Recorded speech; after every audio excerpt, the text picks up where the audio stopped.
بلاغ عاجل لكل الناس. من أول ما بدأت أنشر فيديوهات عن قصف إسرائيل وهروب المستوطنين من تل أبيب، وفيسبوك شغال يمسح الفيديوهات واحدة ورا التانية من غير تنبيه، من غير سبب واضح. كل ما أنزل فيديو بيوثق الحقيقة يتشال، وكل ما أحكي عن اللي بيحصل في فلسطين أو إيران يختفي فجأة. هل في تعتيم متعمد على اللي بيحصل؟ هل المحتوى المؤيد للحق الفلسطيني بقى ممنوع؟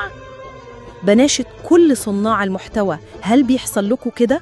هل في حد تاني بيشوف إنه فيديوهاته بتتحذف أول ما يقول كلمة تل أبيب؟ عاجل. تل أبيب تحت وابل من الصواريخ في هذه اللحظات، صواريخ باليستية وطائرات مسيرة تضرب أهداف حساسة داخل العاصمة الإسرائيلية. الانفجارات تسمع في كل مكان، الدفاعات الجوية بتحاول تتعامل، لكن كثافة الضرب غير مسبوقة. صافرات الإنذار شغالة بدون توقف، الدخان مال السماء والناس في حالة هلع.